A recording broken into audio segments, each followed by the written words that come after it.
Vamos lá, então nós estamos na nossa pequena série de mensagens, Grandes Questões da Vida.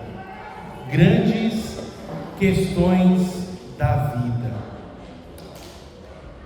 E hoje, algo que nós iremos trabalhar é a vida. A vida. Irmãos, eu gostaria que você abrisse a sua Bíblia para Romanos, capítulo 12, versículos 1 e 2. Nós vamos ler a palavra do Senhor. À medida que você for encontrando, você pode se colocar em pé. Romanos, capítulo 12, versículos 1 e 2, para lermos nesta noite, como base da nossa mensagem. Romanos, capítulo 12, versículos 1 e 2.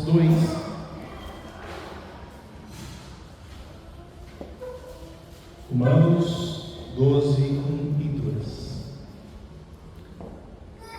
Diz assim a palavra do Senhor: Rogo-vos, pois, irmãos, pela compaixão de Deus, que apresenteis os vossos corpos em sacrifício vivo, santo e agradável a Deus, que é o vosso culto racional.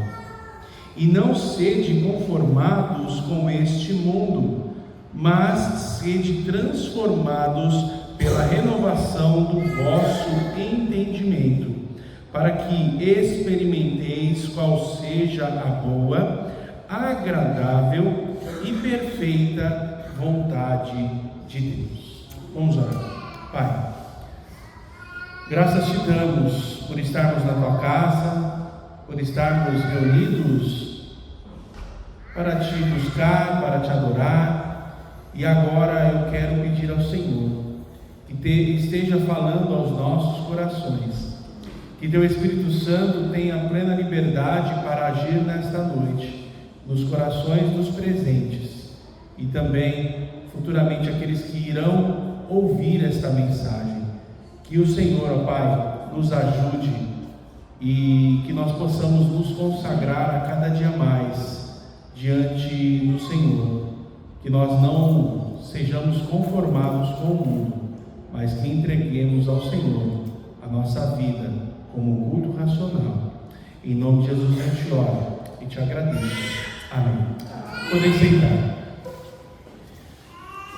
Nós encontramos aqui na palavra de Deus um trecho muito importante que muitas vezes passa batido e muitas vezes passa sem compreensão. Eu gostaria de trazer luz a esse texto de Romanos 12, aonde nós primeiramente vamos ler. Nós lemos aqui então na nossa versão tradicional, Almeida Corrigida Fiel, e eu gostaria também de fazer algumas considerações na atualizada. E diz assim: Rogo-vos, pois, irmãos, pelas misericórdias de Deus. Primeiramente, as duas falam a mesma coisa, rogo-vos. E o rogo nada mais é de que uma imploração, vamos dizer assim. Ele está implorando: irmãos, pelo amor de Deus, eu rogo-vos, eu estou rogando, eu estou pedindo, eu estou clamando. Meus irmãos, que ele fala, rogo-vos, pois, irmãos. Então, ele está falando a crentes, ok? Esta palavra é para salvos, é para crentes em Cristo Jesus. Pela compaixão de Deus, ou pelas misericórdias de Deus, apresentei o vosso corpo por sacrifício vivo.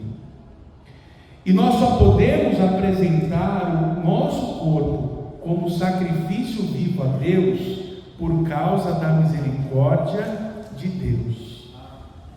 Não é por causa de mim, não é porque eu desejo, eu vou entregar, porque no meu corpo não tem nada bom. Na nossa vida não tem nada bom que agrade a Deus, a não ser Jesus Cristo. Por isso é pelas misericórdias de Deus, pela compaixão. O amor de Deus, ele é tão grande que ele nos faz nos entregarmos a Ele. E é interessante que nós precisamos apresentar ou entregar o nosso corpo a Deus como um sacrifício vivo. Sabe o que acontece na igreja contemporânea, na igreja da atualidade? Muitas pessoas querem receber as bênçãos de Deus, mas se esquecem que precisam primeiramente entregar as suas vidas como oferta a Deus, como um sacrifício vivo. E o sacrifício aqui nada mais é que aquele mesmo que Jesus Cristo fez na cruz. Ele se entregou, Ele morreu por mim e por você. E quando o apóstolo Paulo fala que nós devemos apresentar os nossos corpos como sacrifício vivo, é que nós deixemos a nossa vontade morrer, que matemos o nosso homem velho, a nossa vontade, a nossa carne, e apresentemos a Deus como um sacrifício. Para muitas pessoas é um sacrifício tremendo estar aqui aos domingos. Então você deve matar esse sacrifício e estar na presença de Deus. É um sacrifício deixar de fazer tantas coisas que gostamos de fazer e estar na presença de Deus. Mas nós devemos sacrificar aquilo que nós gostamos, aquilo que nós desejamos. Devemos sacrificar, e esse sacrifício ele tem um resultado. E quando nós entregamos a Deus a nossa vida como sacrifício vivo, santo e agradável a Deus, porque como nós podemos entregar a nossa vida em sacrifício vivo, santo e agradável a Deus? Paulo diz: é o vosso culto racional. Eu não vou aqui primeiramente abrir o texto, enfim, fazer as aplicações, porque nós vamos ter 3 pontos que vamos aplicar esses textos mais abertamente. Mas nós devemos primeiramente, neste contexto, entender que vamos observar o que é o culto racional, o que é entregar a vida a Deus de fato. Jesus entregou a vida por mim e por você, amém? Amém. Jesus entregou a vida. E o que nós estamos entregando? Vocês estão vendo algo diferente aqui, né?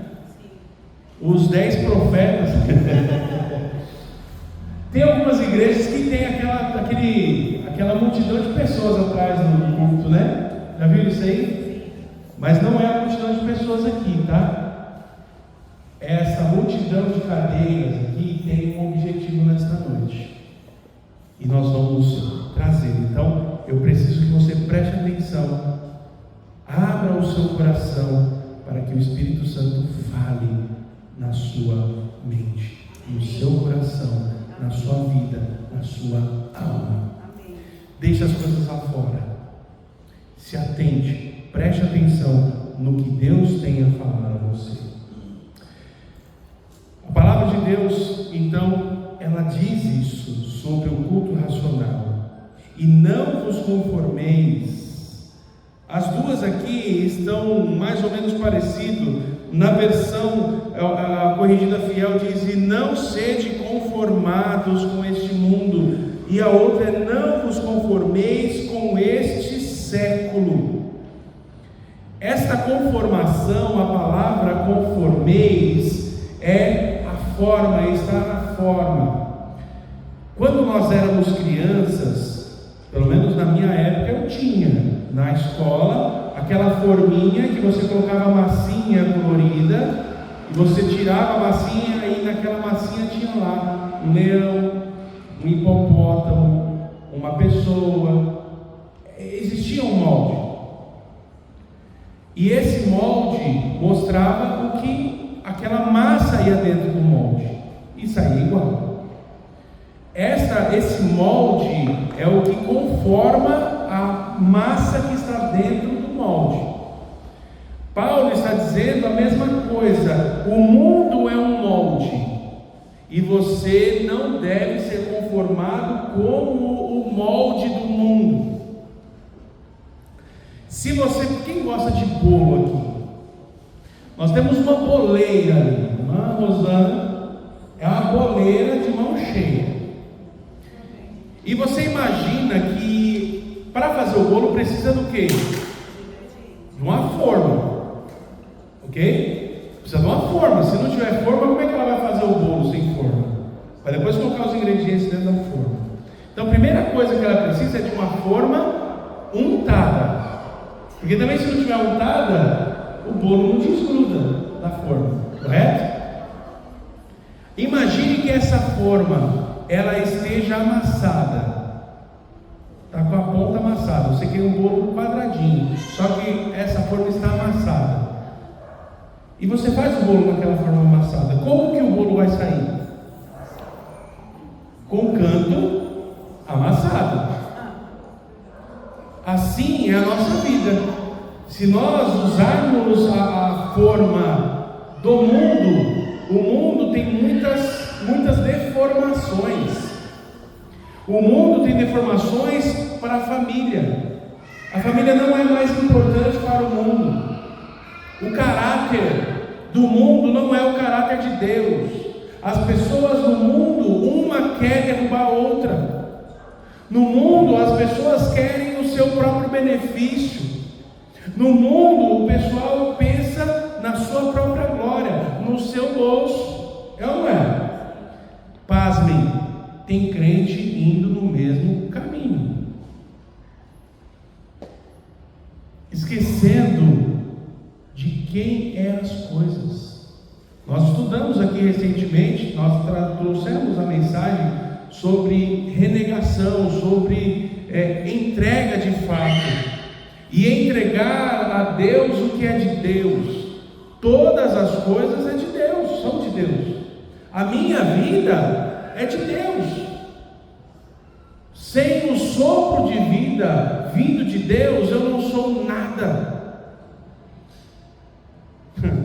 Eu costumo ouvir as conversas aí, a gente começa a conversar, e a gente vai vendo que os níveis de conversa mudam a cada tempo. Hoje em dia, a gente acaba conversando, estava conversando com a minha mãe esse final de semana que nós fomos lá, e a minha mãe falando: olha, meu filho, já morreu fulano, ciclano. Começa a falar de todo mundo que vai morrendo, né? Então, agora os irmãos estavam conversando ali sobre a idade, a melhor idade. E aí os irmãos falaram: olha, já estou com a senha na mão, e aquela coisa toda. O pessoal começa a passar o tempo e começa a perceber que a vida é um sopro. Quando nós somos novos, nós não nos preocupamos com isso. Pergunta para uma criança se ela se importa com o que vai acontecer com ela da vida ou não. É difícil ela falar. Ela não entende, ela não compreende. Então a vida nos traz conhecimento do que é a vida, de quem é a nossa vida. A nossa vida é de Deus. Então nós não devemos ser conformados com este mundo. Não devemos nos conformar com o mundo. Devemos apresentar o nosso corpo.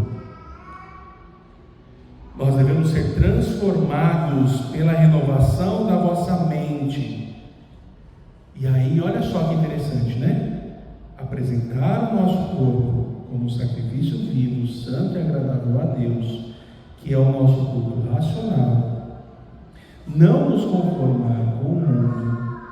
E olha só a recompensa dessas 3 abnegações. Essas 3. Para que experimenteis qual seja a boa, agradável e perfeita vontade de Deus. Você quer experimentar a boa, perfeita e agradável vontade de Deus? Amém. Então você precisa entregar o seu corpo como sacrifício vivo, santo e agradável a Deus, o culto racional, e não se conformar com o mundo. É simples assim. As pessoas querem receber a vontade de Deus agradável, perfeita, boa, que bênção, mas esquecem que temos que viver uma vida santificada a Deus, uma vida de sacrifício vivo todos os dias, apresentado ao nosso Deus. Esse é o nosso culto racional. Amém. E vida. O que é a vida? O que é a vida? Aí a gente começa a filosofar. Mas o dicionário, ele traz uma definição, o dicionário de português traz uma definição. E eu gostaria de colocar aqui, de falar sobre a segunda definição de vida: modo de viver, conjunto de hábitos. Uma das definições para a vida é um modo de viver ou conjunto de hábitos. O que rege a minha vida? O que compõe a minha forma de agir, a minha forma de viver? Será que as pessoas estão olhando em mim? Olha, esse é um crente. Ou não? Esse daí, não sei o que é. É tudo menos crente. Eu já disse aqui aos irmãos, já compartilhei sobre a infelicidade de ouvir um dia de uma pessoa que nós estávamos evangelizando: se for para ir na igreja que aquele fulano vai, e ele fala que é salvo, ele fala que é crente, eu faço muito menos coisa ruim do que ele, por que eu vou naquela igreja? É um mau testemunho. Então pessoas podem ser afastadas da obra redentora de Cristo por conta da minha vida, o que eu estou fazendo, para que as pessoas conheçam a Cristo, ou eu estou fazendo coisas para que as pessoas desconheçam a Cristo. O inimigo é feroz, ele é ardiloso, ele coloca o dedo acusando os que são de Deus. E para se livrar disso, nós precisamos estar baseados na palavra, numa vida em santidade contínua, para que quando alguém vir falar coisa contra nós, não tenha nada a nos dizer. Assim como Paulo disse a Timóteo, para que ele estudasse, para que ele vivesse na palavra, para que ninguém pudesse criticá-lo ou acusá-lo de alguma coisa. Precisamos viver assim, meus irmãos. Precisamos viver assim. A vida é um chamado à consagração, humildade e ao serviço cristão. Guarde essa frase. A vida é um chamado à consagração, humildade e serviço cristão. Paulo, ele já tratou a salvação nos capítulos 1 ao 11. Ele fala sobre a salvação, ele fala sobre aqueles que Deus escolheu antes da fundação do mundo, e esses são aqueles que entregam a sua vida para Jesus. Ele já falou sobre isso. Agora ele passa a vida prática do salvo, o que nós devemos fazer. Então primeiro ele explica, e nós já temos a explicação do que é ser um salvo, de que quem é, quais são os benefícios do salvo, que é a vida eterna. E agora ele traz então ações que esses salvo precisa praticar. O crente não vive para si, mas como sacrifício vivo a Deus. Nós poderíamos estar em qualquer outro lugar. Tem uma música assim, né? Poderia estar em qualquer outro lugar, mas tua presença me atraiu, não é assim? E é um fato, é uma verdade. Eu poderia estar em qualquer lugar deste mundo. Nós poderíamos estar em qualquer outro lugar que não fosse aqui, mas que possamos ter na nossa mente, no nosso coração, o desejo de estar na casa de Deus. Quão amáveis são os seus tabernáculos, Senhor dos exércitos, disse o salmista. E uma irmã hoje a conversar comigo falou: pastor, aqui é a minha segunda casa, eu estou aqui há décadas e eu me sinto bem e acolhida neste lugar. Irmãos, quando eu penso assim, quando eu vivo assim, não há doença que me tire da presença de Deus, não há intriga que me tire da presença de Deus, não há mau testemunho dos outros que me tire da presença de Deus. O problema é que eu fico olhando para as pessoas e querendo encontrar nas pessoas a desculpa para eu sair da igreja. Eu encontro nas pessoas um defeito, uma forma de dar uma desculpa para não estar presente com os meus irmãos. Eu encontro nos outros uma justificativa para a minha culpa, porque a culpa é minha de querer não estar na presença de Deus em igreja.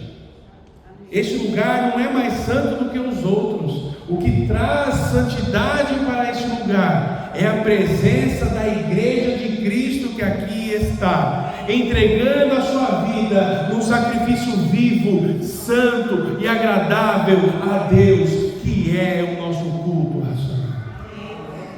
O crente não vive para si. Nós poderíamos estar em qualquer lugar, mas nós estamos aqui porque Deus quer que nós estejamos juntos, servindo a Ele. Nós estamos aqui porque nós somos gratos a Deus. E eu não estou falando que quem não está não é, mas nós precisamos replicar esta mensagem a todos aqueles que não estão, para que nós possamos estar juntos. E quanto mais juntos, melhor fica, é ou não é? Eu me sinto incomodado com essa fileira vazia aqui. Aí eu falei: eu vou tirar os bancos sobrando. Aí me veio a notícia: não, pastor, a igreja estava cheia. Eu acho que a presença do pastor que faz, né? Então assim, o pastor não estava semana passada, a igreja estava cheia. Eu falei: irmãozinha, eu acho que o problema é o pastor, então. Porque hoje de novo, fileira vazia. Mas aí se eu tiro a fileira vazia ali, tem uma fileira cheia ali. Os irmãos já gostaram daquele lugar, já compraram a cadeira cativa naquela fileira. E aí vão ter que se espalhar aqui, se apertar. E aí, pastor, deixa porque não vai dar conta. Não, vamos deixar. Mas a minha vontade era deixar só essas 3 filas, com os banquinhos novinhos, bonitos. Mas deixa aí, pastor, porque os irmãos vão vir. Amém? Vão vir. Eu estava fazendo a conta, a gente pode ter aqui 150 pessoas sentadas confortavelmente. 150 pessoas com essa quantidade. É possível ou não é? Amém. Vamos trabalhar. A igreja não pode parar. Amém. Ninguém pode parar a igreja. Amém. Mas a igreja tem que continuar. Amém. Nós temos que nos consagrar. Amém. Consagração. Este texto é um manual da vida cristã consagrada. Você quer ter uma vida consagrada a Deus? Amém. Este texto é aonde nos ensina sobre a consagração diante do Senhor. Tudo que é consagrado a Deus resulta em bênçãos, propósitos e felicidade para a sua família. Às vezes, meus irmãos, nós estamos passando por dificuldades e tristeza em nossas famílias justamente porque falta consagração. Às vezes é tanta luta, só que as pessoas não enxergam. As pessoas não enxergam a dificuldade que muitas vezes elas acontecem porque falta Deus, falta a presença de Deus nas famílias. Está faltando Deus, e faltar Deus é aquilo que nós vimos aqui anteriormente nesta frase aqui. Para ter Deus na família, porque a vida cristã é um chamado à consagração. Então uma família precisa ser consagrada com o sagrado, estar consagrada a Deus, humilde. A pessoa só perdoa e é perdoada se ela for humilde. Sem humildade, com orgulho, a pessoa olha para si e fala: eu não vou ceder. Se quiser, ela que peça desculpas. Imagine se duas pessoas fizerem isso na família, não vai ter perdão nunca. E nós precisamos, em unidade, aplicar o serviço cristão. Consagração. Consagração. O dicionário de português traz uma definição para consagração, e eu gostaria de também marcar a segunda opção aqui: dedicado, oferecido. Consagração é ser dedicado a alguma coisa, e neste caso estamos falando de Deus. Consagração a Deus, ser com o sagrado, dedicado, oferecido. Será que eu sou dedicado a Deus? Ou será que qualquer coisinha me afasta da dedicação a Deus? Meus irmãos, todos temos problemas, todos temos fraqueza, todos temos vontade, mas como eu disse na quarta-feira, Deus não tem culpa nenhuma da minha vontade. Deus não tem culpa nenhuma da minha dívida, porque eu fiz a dívida. Deus não tem culpa nenhuma da minha viagem que eu vou fazer para direto, não tem problema viajar, não tem problema tirar o final de semana para estar em família e visitar alguém, não tem problema. O problema é quando isso se torna recorrente e uma busca, ou melhor, uma fuga de estar no compromisso com Deus, de ouvir a palavra de Deus, de estar em igreja. Não é a mesma coisa de ouvir mensagem na internet. Mensagem de internet é como se fosse um fast food. Ele faz bem para o nosso corpo? É gostoso o McDonald's, é gostoso o Burger King, é gostoso um Subway, é gostoso a comida de fast food, eu gosto, mas ela não faz bem. De vez em quando você ainda a come. A mesma coisa a mensagem na internet, de vez em quando você pode consumir, mas quando isso troca, isso vira a sua alimentação principal, o seu corpo, o seu espírito não vai bem. Você não tem sustância, você não tem sustentação, você não tem apoio. Nós somos criados para estarmos juntos. Cristo edificou a igreja, e a porta do inferno não prevalecerá contra nós. Não prevalecerá contra a igreja. As portas do inferno não prevalecerão contra a igreja do Senhor. E nós somos a igreja do Senhor, amém ou não? Amém. Estamos juntos, unidos. E devemos ser consagrados, dedicados, oferecer a nossa vida de forma correta, coerente, com o sagrado. E sagrado? O que é sagrado? Pastor, o que é sagrado? Então aqui eu trouxe também a definição em português para nos ajudar. Então primeiro aqui, relativo ou inerente a Deus, ok? Então, consagrado é dedicado, ok? Nós vimos lá, dedicado ou oferecido. Então, consagrado é dedicado ou oferecido. E isso ao sagrado, que sagrado é relativo, é inerente a Deus e que se consagrou. Será que eu me consagrei ao Senhor? Preste atenção. Preste atenção. Será que a minha vida, de fato, é oferecida a Deus de forma correta ou totalmente a Deus? Vocês viram na leitura da palavra que quem oferece a sua vida, quem entrega a sua vida de fato a Deus, experimenta a boa, perfeita e agradável vontade de Deus. E ao contrário disso, quem não oferece de fato a sua vida, experimenta tudo que é o contrário, a má, a imperfeita e desagradável vida. As coisas ruins acontecem em nossa vida, nós não conseguimos ter foco, nós não conseguimos ter bênçãos. Por quê? Porque nós não estamos vivendo na presença de Deus. Isso é um fato, irmãos. Nós precisamos colocar isso em nossa mente de forma que norteia os nossos atos. Irmãos, não tem coisa melhor do que andar na presença de Deus, ser chamado de amigo de Deus, de desfrutar as bênçãos de Deus. Semana que vem nós vamos trazer uma mensagem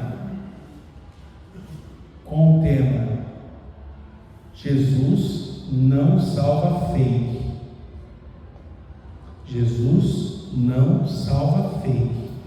E ele chamou alguém de amigo, um amigo que o traiu.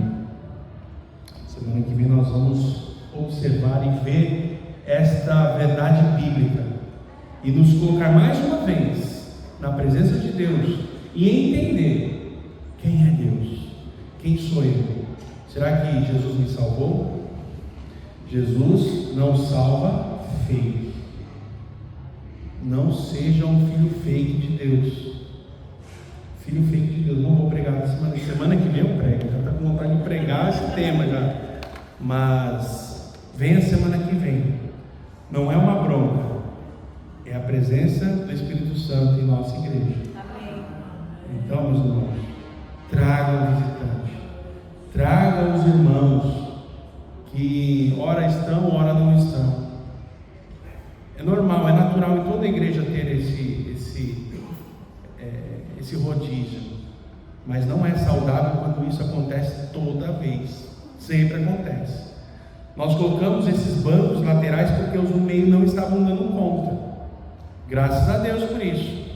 Mas agora parece que já dá conta. E vamos tirar de novo? Já falaram para mim: não tira, pastor. Mas só vamos ficar com a igreja repleta de pessoas quando as pessoas entenderem o tamanho do nosso Deus. Você está aqui, você sabe o tamanho do seu Deus. Mais uma vez, preste atenção. Eu não estou falando que quem não está não sabe o tamanho de Deus, ok? Mas é algo para pensarmos. Qual é o tamanho do meu Deus? Ele merece toda a honra, glória e louvor. Nada pode nos afastar de Cristo. A Bíblia fala que nada nos afasta do amor de Deus que está em Jesus Cristo. Mas será que o meu amor a Deus é recíproco? Primeiro ponto, olha lá. Saber quem é Deus é o início da consagração. Essa é uma frase de efeito. Saber quem é Deus é o início da consagração. Então, primeiro ponto, a consagração pessoal do crente. Versículos 1 e 2, nós já lemos, vamos voltar a ele.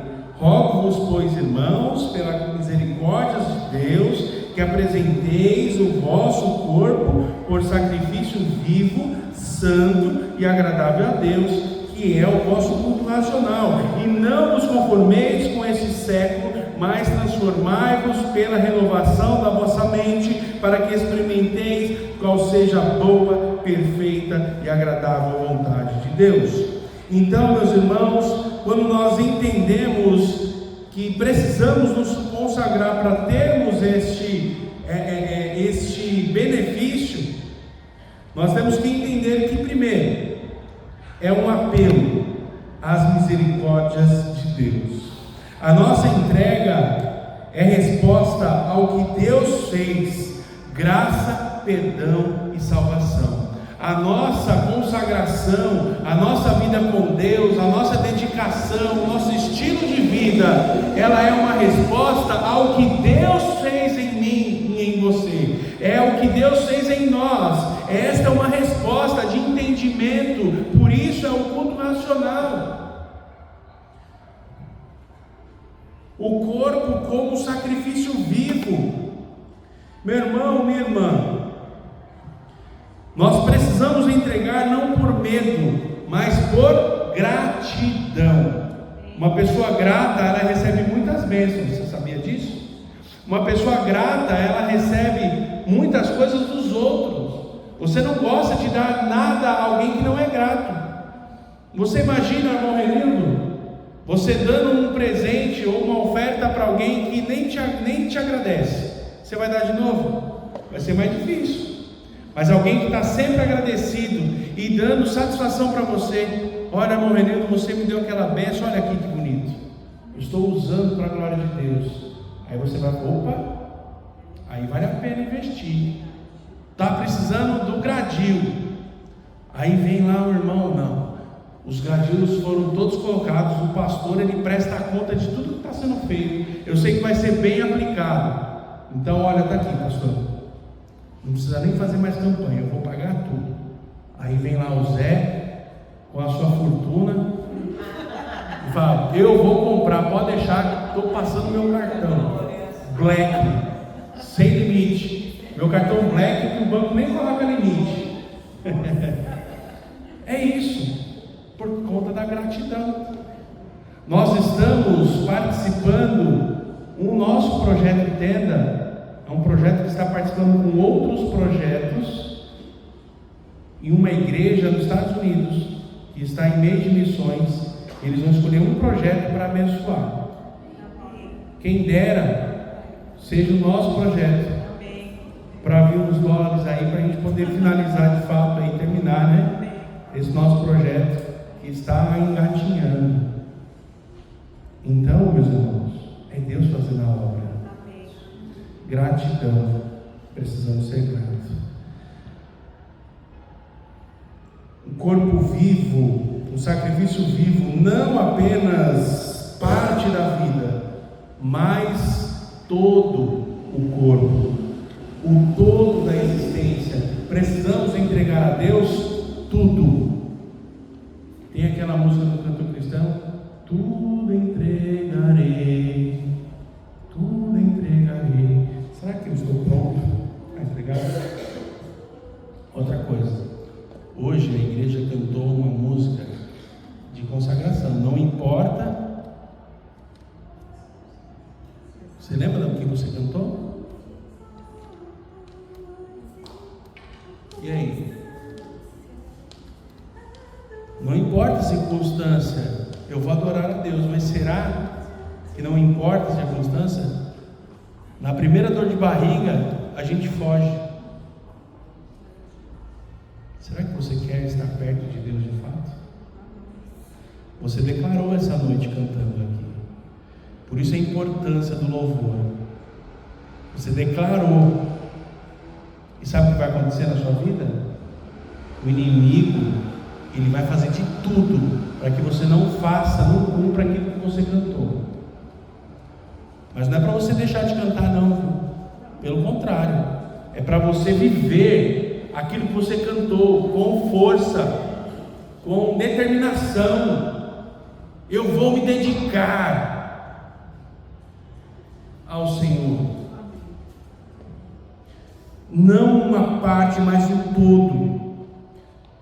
Consagração contínua, porque o vivo aqui, o corpo vivo, o sacrifício vivo, é uma consagração contínua, vivência. O vivo é algo que continua. Nós temos umas plantas aqui, são vivas. Fake. Isso é fake. Não precisa de água, não precisa de nada. Mas o vivo, olha que bonito. Não é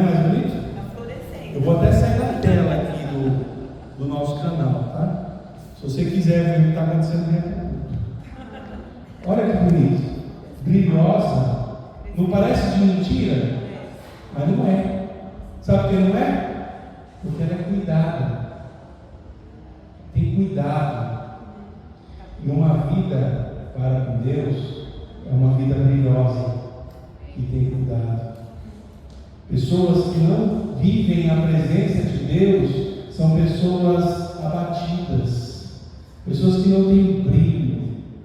Mas aquele que é consagrado ao Senhor tem o brilho de Deus na sua vida. Consagração. Vivo, consagração contínua. Santo é separado para Deus. E agradável é ter a aprovação de Deus. E como nós temos a aprovação de Deus? Através da vida em Cristo Jesus. Não pela minha vida, mas pela morte de Cristo, lá no Calvário, que morreu, e eu escolhi entregar a minha vida para Jesus. E quando eu decidi entregar a minha vida para Jesus, eu devo viver a vida que agrada a Deus. Uma vida santa, perfeita e agradável a Deus. Não se conformar com o mundo. Não se conformar com o mundo é não moldar-se, como eu disse aqui no início. Não moldar-se à forma presente de como está o mundo. Nós somos chamados à separação prática das modas e valores humanos. Mas está na moda. Cuidado. Cuidado. Renovação da mente. A renovação da mente ela é feita pela palavra de Deus. Por isso nós estamos estudando Vivendo na Palavra, com o objetivo e o propósito de andarmos na presença de Deus, podemos interpretar a palavra de Deus, e a palavra de Deus nos renova. E quando nós nos renovamos na palavra de Deus, o resultado é experimentar a vontade de Deus como boa, agradável e perfeita. O crente que vive nesta qualificação, ou seja, o crente deve viver de maneira que o mundo perceba Jesus Cristo em sua vida. A nossa vida é uma vida que deve levar as pessoas a um relacionamento crescente com Jesus. Jesus, Ele está vivo em nossas vidas. Nós somos os seus pés. Não tem outra música de missões aí? Que nós somos a palavra, né? Como Jesus, nós somos os pés de Cristo. Nós somos a boca de Cristo. Nós somos aqueles que anunciam a salvação de Cristo. Quem vive para o mundo perde a vontade de Deus. Quem vive para Deus prova o melhor do mundo. Interessante. Quem vive para o mundo perde a vontade de Deus. Mas em contrapartida, quem vive para Deus prova o melhor do mundo. Vive experiências inexplicáveis. Com pouca coisa, você consegue enxergar a mão de Deus. E louvado seja Deus pela saúde e por tudo que Deus tem nos dado. Amém. Olhe para trás, olhe para a sua vida. Eu quero convidar você a fazer isso agora. Feche seus olhos e lembre da sua vida no passado. Aquilo que, como você era antes de Jesus te encontrar. Antes de você encontrar Jesus. Pense nisso.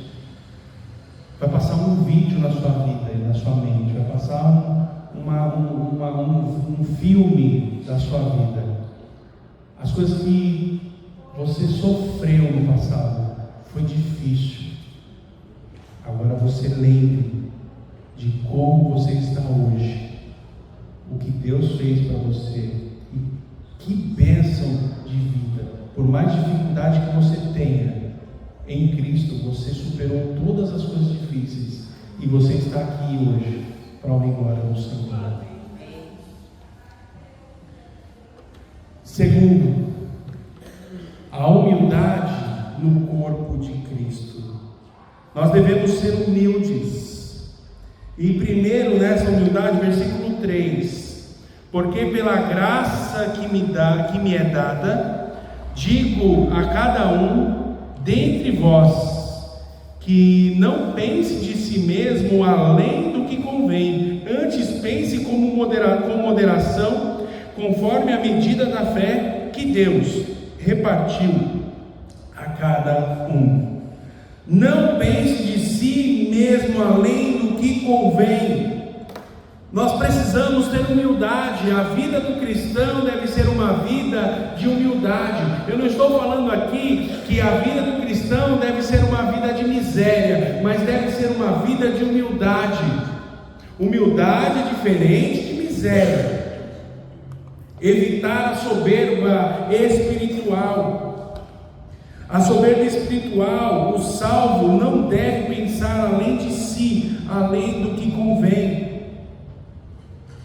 O orgulho destrói a unidade da igreja. Você quer ver a igreja destruir? É um líder orgulhoso. Se o líder for orgulhoso, destrói a igreja. E eu não estou falando do pastor somente, dos líderes, das pessoas que estão executando, daqueles que trabalham efetivamente na igreja. Imagine só, a sua soberba, o seu orgulho pode destruir a igreja. E é isso que você quer para essa igreja?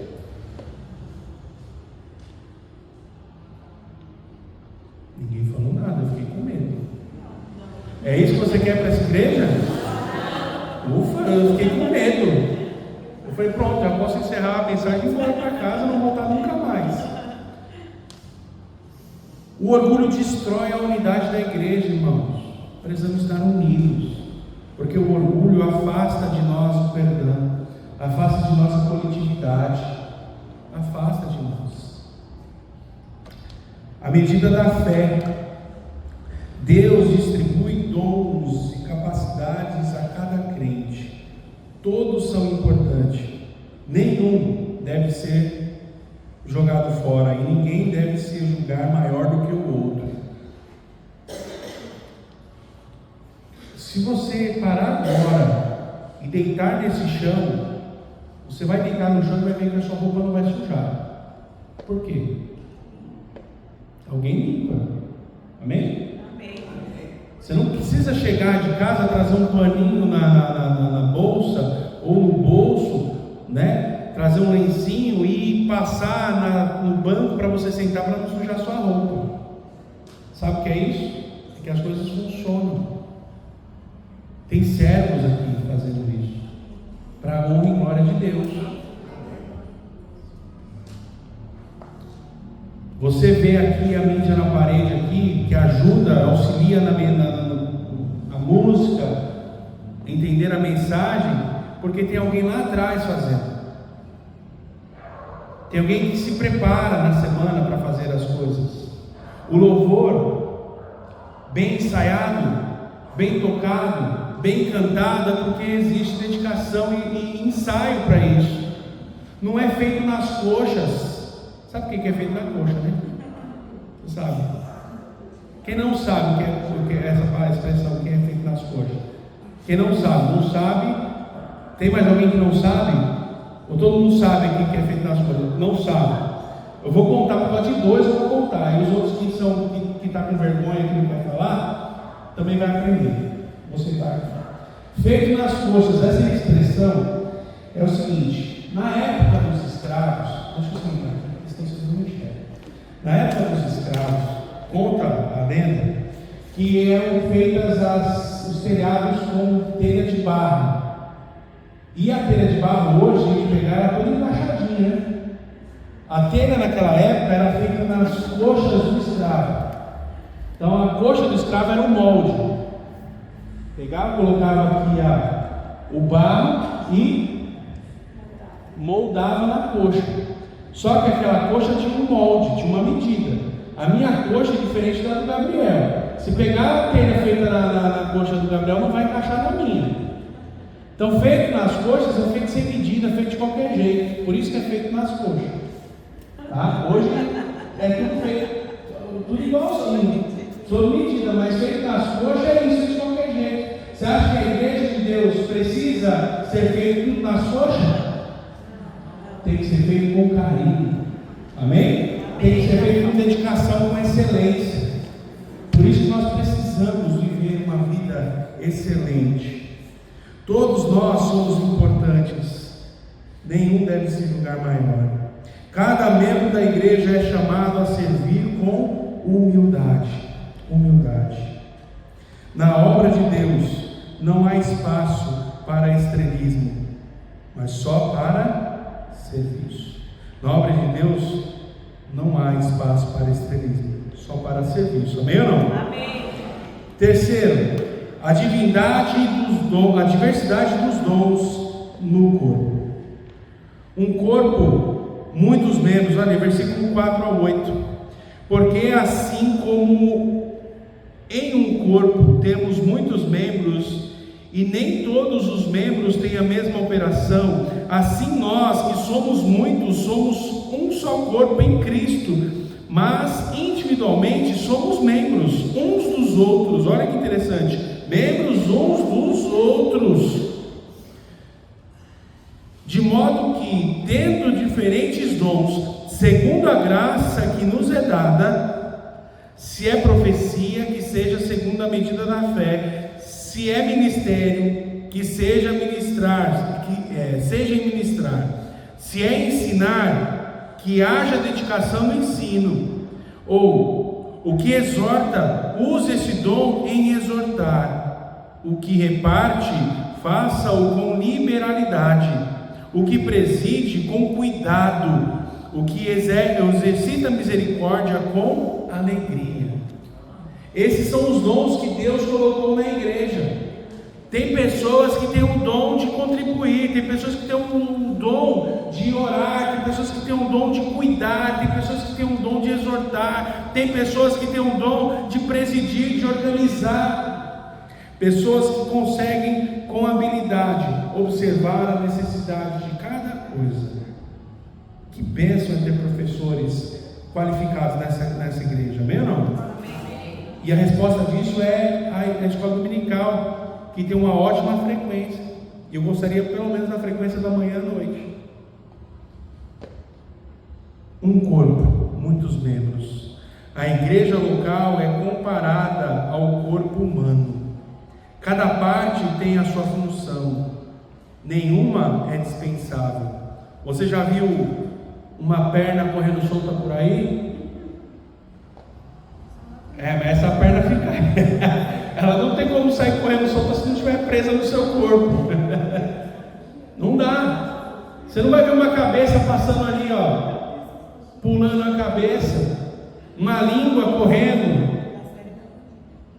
Só tem a música da Marcela, que é uma música totalmente o contrário das coisas. E ela brinca que uma das coisas assim, eu vi um aleijado correndo atrás de um carro parado.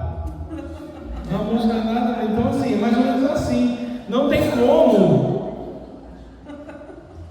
um aleijado sair correndo. O carro está parado, tudo bem, né? Mas correndo não faz sentido, né? Ela fala que subiu no pé de pera para pegar a pera, mas a pera estava podre e desceu para a goiaba. Mas não, o pé de pera não tem goiaba. Entende? É uma música mais ou menos assim. E nessas pequenas coisas a gente aprende muito. Irmãos, na casa de Deus precisamos ter excelência, dedicação, humildade e praticar os nossos dons, porque o nosso corpo, ele é muito, tem muitos membros, um corpo, muitos membros. O exercício dos dons espirituais: profecia, pregar e ensinar a palavra com fidelidade; professar a palavra de Deus, ensinar, pregar com fidelidade às Escrituras. Meu irmão, quem está falando é a Bíblia, não sou eu não. É a palavra de Deus, não sou eu não, é a Bíblia. Amém ou não? Amém. É a Bíblia. Amém. Se a gente não foge da Bíblia, agora aqui é uma dica, tá? Se você é um pregador da palavra de Deus, você não foge da Bíblia, você não tem como errar. Mas se você começar a colocar a sua emoção, as suas ideias na mensagem, você tem um perigo. Então não saia da palavra de Deus. Amém. A Bíblia ela diz para ensinar, pregar com fidelidade. Se é serviço, que é um ministério prático, com dedicação. Se é ensino, com clareza, ensine com clareza. Exortação é animação, encorajamento. Muitas pessoas não entendem a exortação, sabia? Eu tenho o dom de exortação. Exortar não é dar bronca não. Exortar não é para apontar o dedo para o outro. Exortar é animar e encorajar. Isso é exortação. Vamos animar uns aos outros. Vamos exortar uns aos outros. É animar. Fique firme. Vamos em frente. Jesus está voltando. Ele vai buscar a sua igreja. Precisamos estar juntos. Isso é exortar. Nos animar. Nos incentivar a estar juntos. É isso, é fazer com entusiasmo. Olha que bênção de mensagem, que bênção de louvor. Vamos estar juntos semana que vem para a honra e glória do Senhor. Amém? Amém. É isso. Deus ouviu o seu amém, viu? Ele vai te buscar lá. Contribuir com generosidade, irmãos. Sabe o que acontece? Muitas vezes as pessoas fazem com pesar. Pastor, vai faltar para eu pagar minha conta. Eu disse aqui no começo, Deus não tem culpa. Faça o seu culto a Deus. Entregue a primícia para Deus, porque tudo é dele. E Ele vai fazer multiplicar. Se você não tem fé, tenha fé, viu? Eu já me estrepei por não ter tido fé. Hoje eu tenho fé. Então a primeira coisa é o de Deus. Depois a gente paga o resto. Talvez a gente tenha que jogar o boleto para cima, escolher quem vai receber agora, quem recebe depois. Mas Deus não está no meio do boleto. Deus é o primeiro. Amém ou não? Amém. Se eu precisar, eu trago uma mensagem aqui só sobre o dízimo e oferta, viu? Eu espero não precisar. Eu espero que os irmãos se conscientizem que o Espírito Santo toque na vida dos irmãos. Porque tem um pastor amigo meu que falou: pastor, você tem que pregar sobre dízimo lá. Eu falei: pastor, as entradas não estão muito legal.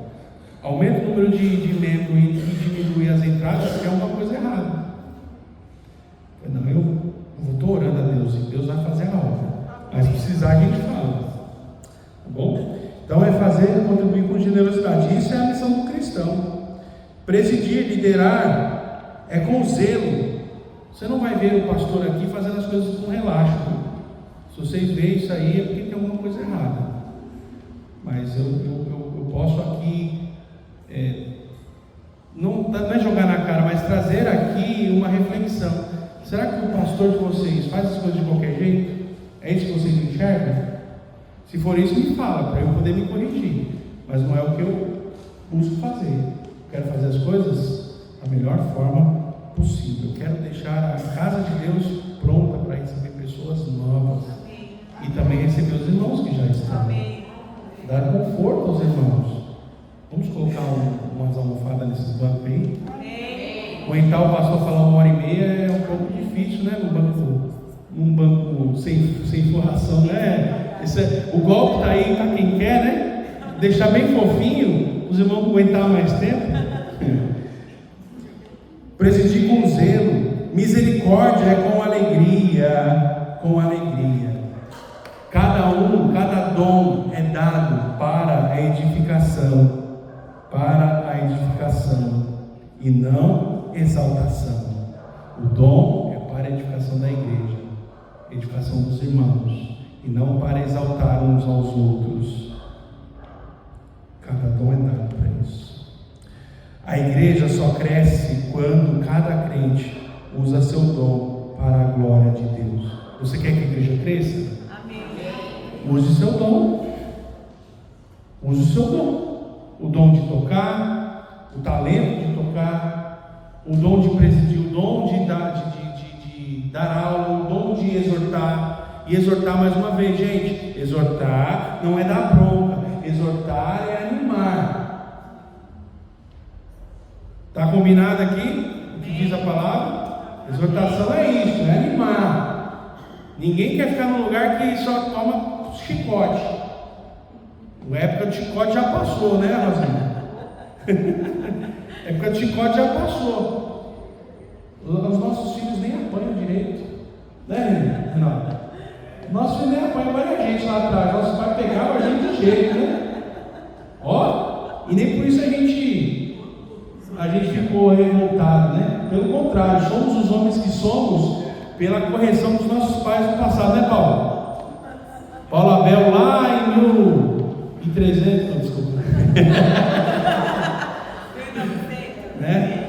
Mas lá atrás, os nossos pais, foram rígidos conosco. O problema é que nós muitas vezes estamos sendo. Não estamos sendo, né, como tem que ser, a Bíblia diz.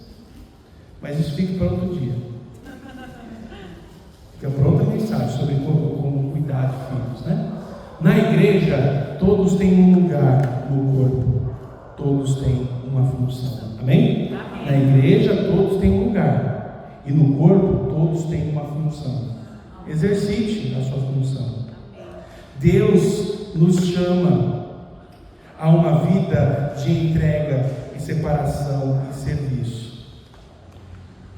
Nos consagrar, viver em humildade e servir na igreja local com dons que Deus nos deu.